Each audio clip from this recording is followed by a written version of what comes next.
Good morning and welcome to the Sri Lanka Internet Day. My name is Neil Gunadasa.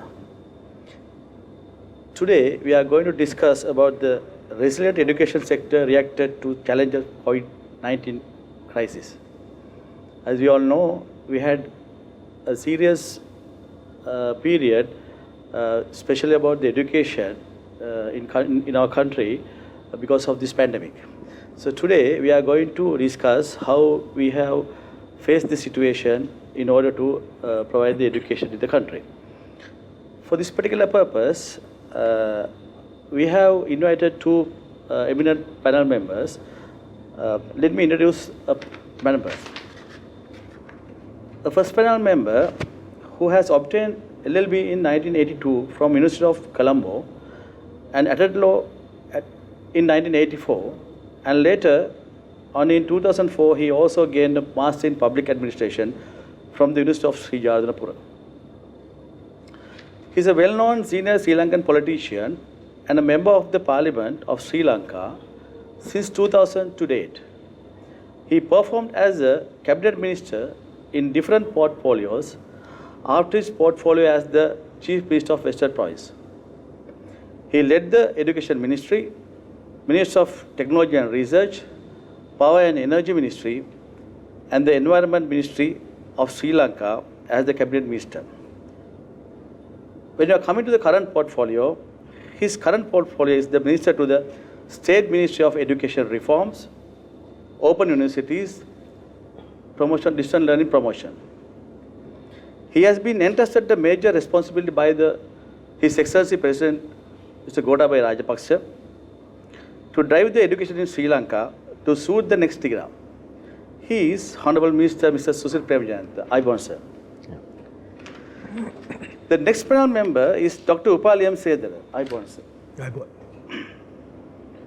Dr. Upali Sedara is the State Secretary to the State Ministry of Education Reforms, Open Universities, and Distance Learning Promotion. Dr. Sedara graduated from University of Peradeniya and is a Fulbright scholar. He obtained his MA and PhD from Iowa University in USA and honorary doctorate from MCU of Bangkok, Thailand. He is an eminent education sector specialist and specialized in psychometrics. He is the author of widely accepted two books. The first is Globalization and Educational Reforms, and the other is Education Meeting Knowledge Economy.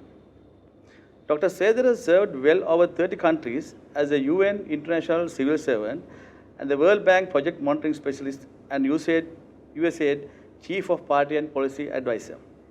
He has served 20 years in the Sri Lankan universities before joining to the United Nations. He served as the advisor to the Minister of Education in 2009 and then took over the Director General position of the National Institute of Education, Maharagam. Dr. Sedara led the Vietnamese education sector discussions supporting the Honorable President Gotabaya Rajapaksa journey from year 2016 to formulate a formidable and affirmative policy to uplift Sri Lanka. He is the author of many education books in Sinhala and also he has over 100 publications to his credit. Let's move to the discussion then. Honorable Minister, before coming to the topic, we know that there has never been a ministry with such a name in the recent past in the history of Parliament. Hence, I would like to obtain a brief note on your current portfolio as the Minister.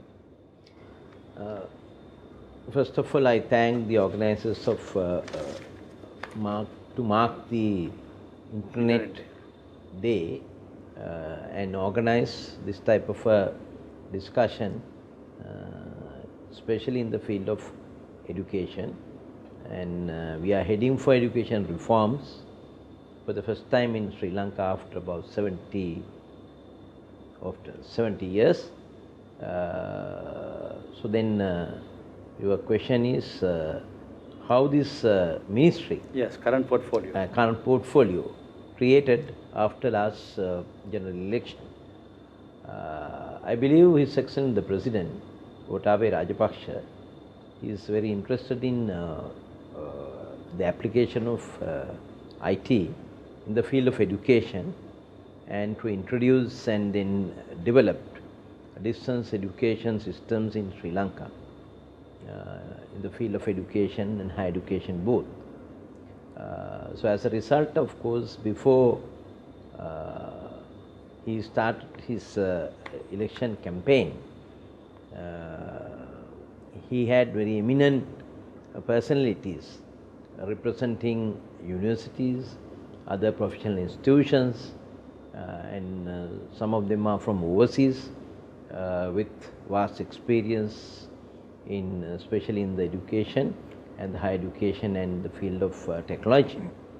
So with the support of these eminent people, he organized the two task forces, and as a result came out with education reform policy framework. So after winning the last presidential election, he wanted to introduce education reforms as stated in the Saubhagya Dakpa, his policy statement forwarded during the presidential election campaign. With COVID-19 challenge, after general election, all the human resource development sectors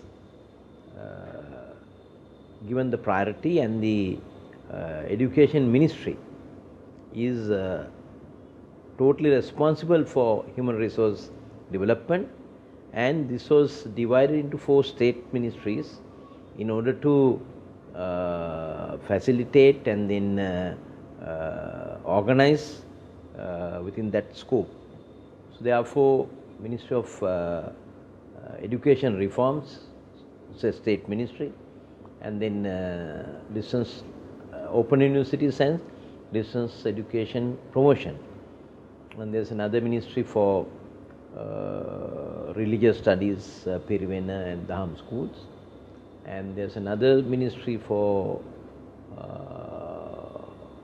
preschools, women's affairs, primary education, education services, and there's another ministry to improve vocation training and skills development together with, coupled with research and innovation. So therefore, 4 state ministries involved in total education reforms in the country, matching to the 21st century educations in most of the developed countries at the moment. Thank you, sir. It reveals that you have to lead major 2 areas, one in education reforms and also other in distance learning promotion. I think you are one of the most prominent politician in Sri Lanka, especially to discuss about the education. So I hope that you have that caliber in order to drive this momentum. Dr. Sethara. Yes. Can we know the areas covered by the new education reforms in brief, while explaining how it differs from the existing practice of education delivery? Well, this proposed educational reforms is a larger package. It's not just reforms of in one particular subsect of that. The entire canvas of education is taken for reforms. For instance, starting from preschool to postgraduate schooling, up to that level, from up to the universities. On the other side, administrative reforms to teacher training reforms, curriculum reforms, and school structures. On the third dimension is also restructuring the school system, creating more opportunities to bring more equity in the system, and all this is targeted here. We are really working on 9 different areas to reform the entire system of education. Ultimately, we believe that we will have a more sound national policy of education as a result. Right, thank you. As you explained, the major areas that we have all have taken into consideration while you are drafting the policy framework. Fine. Sir, how do you obtain the views from the general public for this initiative? First of all, of course, we started the awareness program among educationists in the country who are involved at provincial level and the national level. There are 9 provincial education ministries under those provincial education ministries, you find except 373 national schools, all other schools, over 9,500 schools, managed and supervised by provincial education authorities under the ministry and various departments. So therefore, we started awareness program among provincial educationists, and so far we have completed 4 provincial level awareness programs, and then the balance will be conducted within next couple of weeks before we finalize the final policy in education reforms. And apart from that, recently on last week, Friday, 26th of March, under the patronage of His Excellency the President Gotabaya Rajapaksa, together with Minister of Education Professor G.L. Piris, Minister of Sports and Youth Affairs Honorable Namal Rajapaksa, and together with state ministries and our secretaries and other officials, and some invitees from public sector as well as private sector, we launched the platform, digital platform, to have these get their views from individuals and organizations within next 3 months' time. After analyzing the views sent by individuals and organizations, so we will finalize the education reform policy, and it will be forwarded to His Excellency the President by National Education Commission, and then we will follow the procedure. And my personal view is we need an act when we introduce education policy. So therefore, with the changes of government, there's an allegation by general public. When there's a change of government, the policy also changed.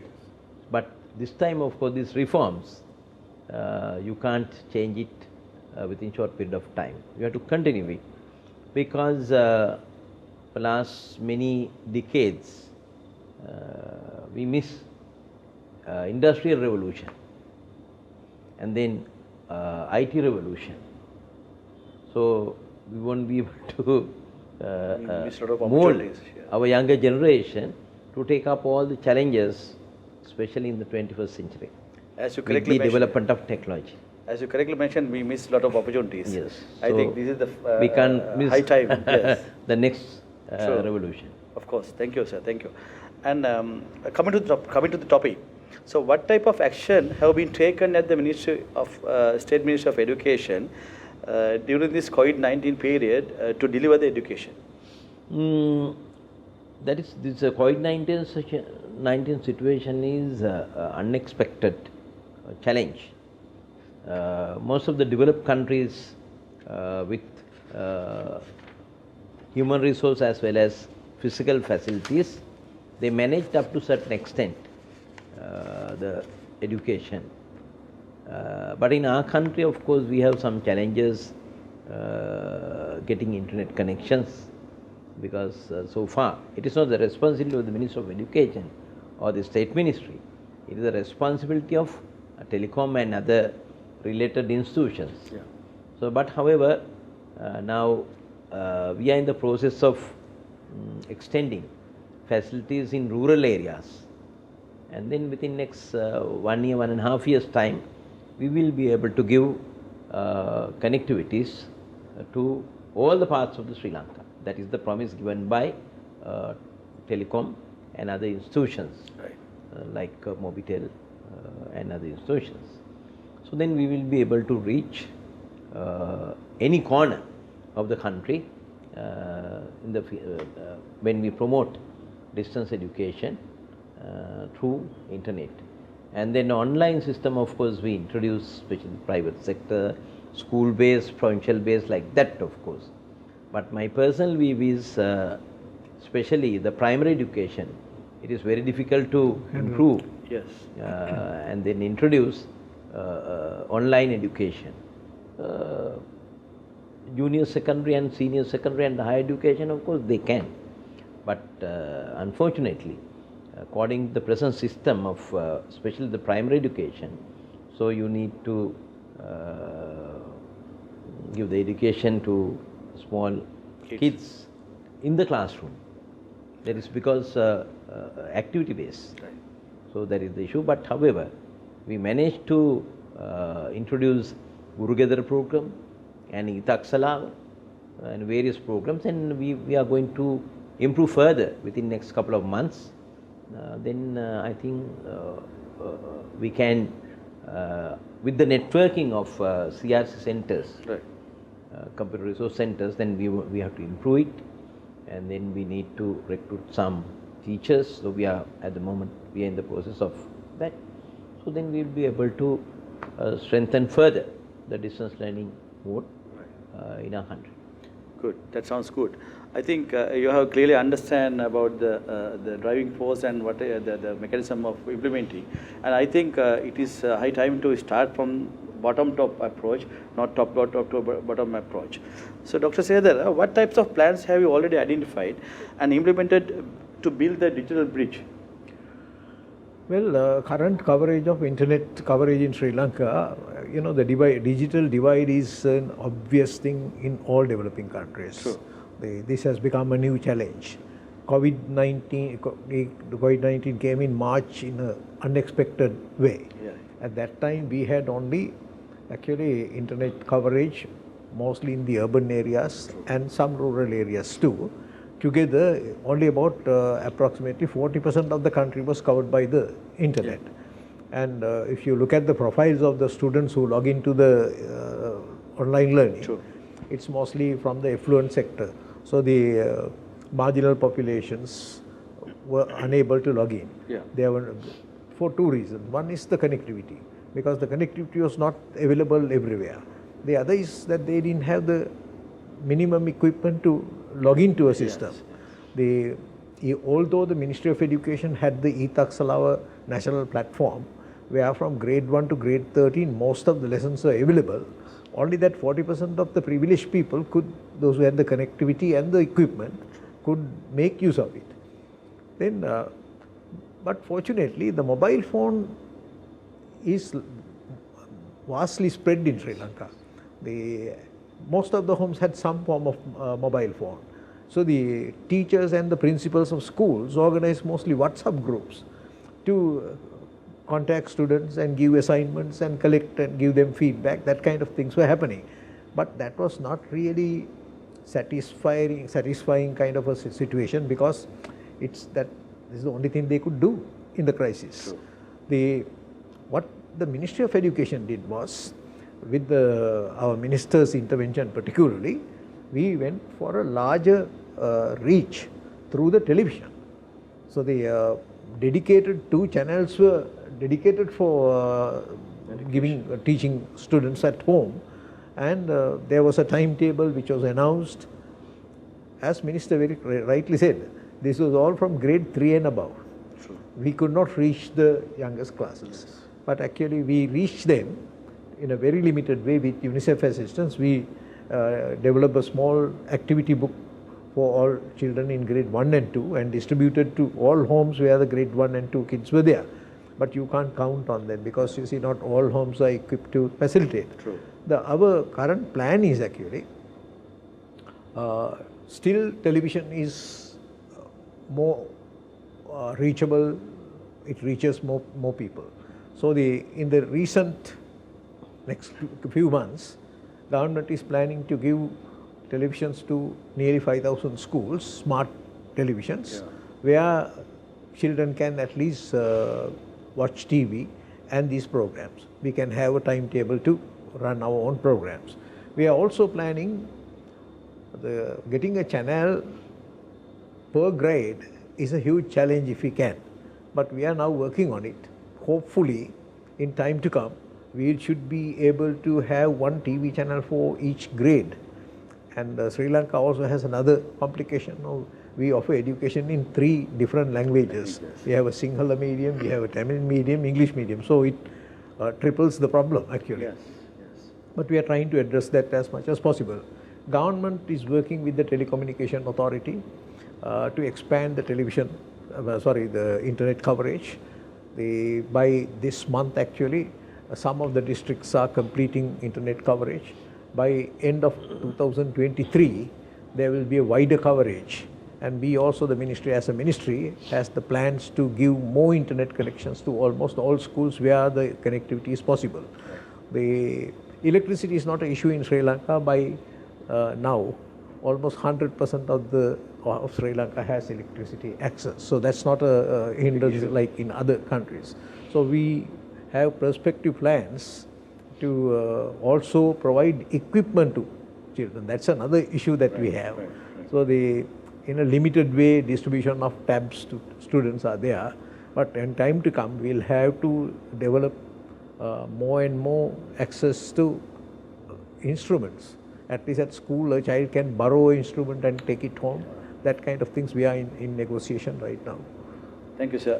I mean, it's a matter of education equity. So we have understand about the situation, and also the problems we cannot. The current problem is not easy to solve within overnight. So therefore, I'm very pleased that we have understand the situation and you are planning to overcome these issues. Sir, in household survey in 2019, done by the Census and Statistics Department, they said that desktop and laptop computers in households vary between 22 to 24%, and also 40% are urban homes, 20% are rural homes, 4% in the estate sector. So how do you face the lack of device situation when you are addressing the education delivery in the current context? Truly, this is the issue. Because even if you give internet connectivity, if a student doesn't have access to a device, then online education fails. True. So the government has to work on it. Actually, nowadays, smartphones and tabs are becoming a bit cheaper than before. I think the government can reduce taxes in a big way and try to import more such devices and make it more available to the students in schools. Yeah. This is the only way that we can solve that. The homes that they have the desktop and the laptop and the mobile phone, everything is there in one home. But those who don't have, they don't have any of those things. This is the digital divide that I was mentioning. Yeah. How to include everyone in internet education is a huge challenge for 21st century education that we are going to bring about. Thank you. I think it's a matter of working together, government sector, private sector, telcos, and TRs, and all the people to mitigate these issues. Sir, the same household survey indicates that urban sector has 46% of internet and 27% of state sector. 11% of state sector, and rural sector 27%.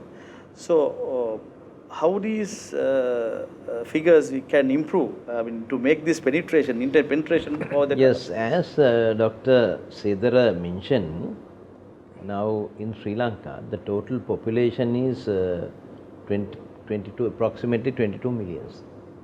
But we have more than 22 million cell phones. Yes, true. Mobile phones. Smartphones, right? So that is why during last couple of months, when we close all the schools due to this COVID-19 situation, so especially in rural, urban areas and some leading schools, they organize online classes. So we want to give the same facilities to rural areas. That is why we had several rounds of discussions with Telecom and the Mobitel.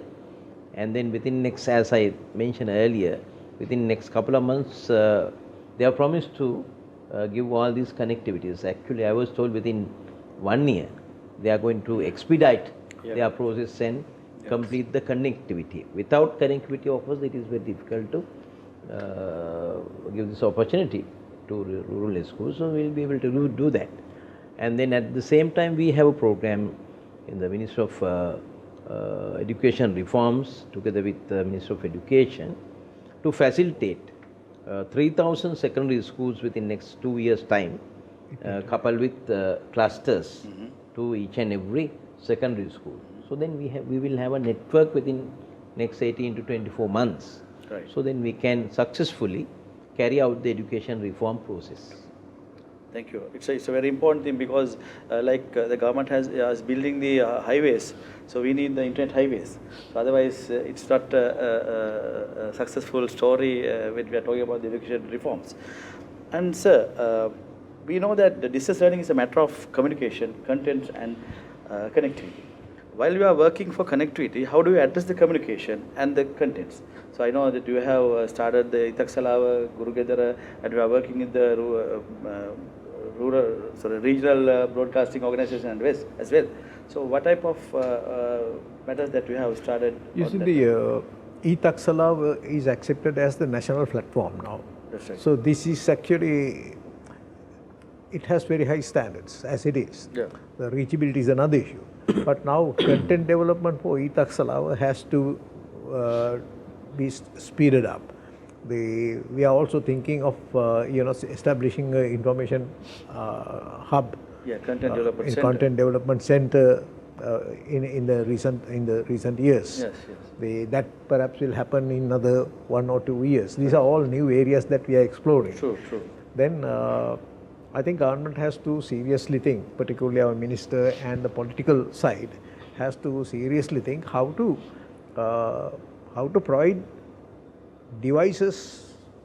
Even though if we give internet access, if there is no device, then there is no way the child can learn. Sure. So giving them the minimum requirement for e-learning will be a great need for Sri Lankans.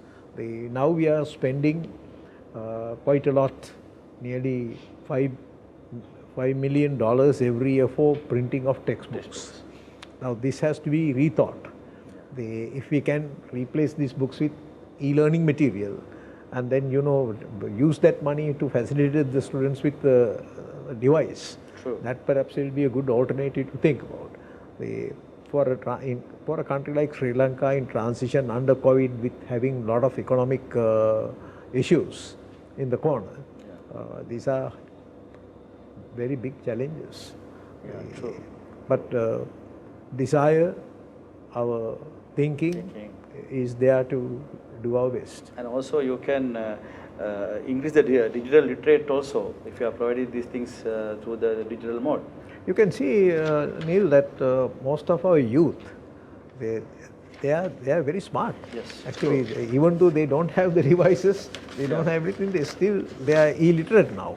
Most of you can see in the same household survey, Yes, yes. nearly 70% of the 15-year-old are literate now That's in right, yes, literacy. yes. So that's amazing. Good sign, yes. Yeah, that's a good sign. Yeah. Okay. Sir, finally, what are the long-term plans to continue education even the post-COVID-19 or any other critical situation in the future? So in a way, when this COVID-19 pandemic started somewhere around end of 2019, and the first wave somewhere around March, April, and the second wave August, September, October, like that. Of course, now we are experiencing third or fourth waves in some other countries. Yeah. So as a country, of course, with limited resources, we manage totally the first wave. And the second wave, of course, not only here, even in developed countries, of course, still they are fighting to control it. With that situation, of course, you can never say that within next couple of months or years, what is the next pandemic. We can't say. Now, see, for an example, entire Suez Canal blocked for at least 7 days or 10 days until the... Today it was clear. Today it was clear, no? But there was a lot of news that so many ships delayed shipments to other countries. So then like that, of course, with the change of environment, a lot of things can be happen. So the meaning of education is to mold our next generation to take up all these challenges. Simply. That sounds good, yes. So to do that, of course, we need to introduce emerging technologies through IT technology, and then we have to build the capacity of our education administrative service officials, educator service, principal service, then the teachers to provide quality education to our younger generation with the education reforms. So that is what we are doing at the moment. It's a huge task and the challenge, but His Excellency the President and the government is willing to take up those challenges. That is why we have a very good plan for education reforms and to improve the distance learning in our country. Right. Neil, if I add to that Yeah, a little bit please. now, we are also doing a major curriculum reform Right. where the COVID made us to think differently, to think beyond out of the box, Out of the box. because of the constraints that we face. True, yeah. Actually, the new curriculum modules that we are developing are mostly concentrating on self-learning techniques. Right. So even under that kind of a situation, if we manage to give the books Right. and have limited teacher feedback system, Right. child should be able to continue their education because they are all designed in self-learning modality. Right. So I think that will help a lot. It's a good data. You are trying to create a culture, self-learning culture. exactly. So wonderful. So I mean that's a good hope for our parents and students in the future education. Dr. Sedra, finally, what is your expectation on distance learning in Sri Lanka under the new education reforms context? See, the Sri Lanka as well as South Asia mostly has another thing, that we see. Beside the school, there is another school, coaching classes. Then this is actually they're really competing. If there is not very rarely you can find a child who is not attending coaching classes other than their regular schooling. Right. Distance education has a very good answer there actually. If we develop Itaksalawa quite well and the TV programs to educate, then the regional radios and all these things, child will learn more from those devices than spending money and taking the parents' difficultly earned money to pay for tuition and things like that. That will diminish, because I think the distance education not only helps the current students who are learning, but also distance education has another lifelong objective now. True. Because the learner has to be a lifelong learner, not just passing examinations. Particularly the working class, they want to upgrade their skills. So the distance education has a larger role to play in that sense also. There are many people who doesn't have a degree or university education, they still like to earn that while they are working. So distance education has another role to play. Now if you take developed countries, you can do your high school diploma, you can do your junior secondary classes in distance form, because there are late developers for various reasons. Say for instance, because of poverty some people drop out. But after 10 years, 5 years, they realize that I have to earn basic qualifications. Right. Then they start working. So the distance education will So no enhance age- all these no things. age limits. There's no age limit. Yes. True. Right. So and also you have to think of the blended learning in the distance learning. Yeah, now context. whichever the way we go, educational reforms, blended learning becomes a must, because we have to see that the teacher cannot teach always. The learner has to learn. Sure. So we are replacing actually in new reforms, learning over teaching. Right. So we will build a learning culture for which distance education comes very handy. Since we are reaching to the end of our session, I would like to put an open question, open suggestions that you can put onto the forum. So you can have your comments and your suggestions. So actually, education reform that we are planning is a huge task, the challenge. We know that when we try to change any system, so naturally there's a resistance. People who can't adapt to the situation, they are the main force against the change. But with our plan program, of course, awareness programs, then the digital platform, getting their views and all that, so they minimize that resistance. Once the entire society understand and they realize the necessity of education reforms, I think then that will become the ownership Yes. is with the society. True. if we can pursue the society to that Drive tent, this. so then it is easy to, Drive this. without much difficulty, Yes. we can introduce the reforms. So it's a duty of every citizen of this country to mold their younger generation to take up the challenges within next couple of decades. What about you, sir? Because this is the reforms and marching forward in education is not a political agenda, it's a human agenda. Exactly.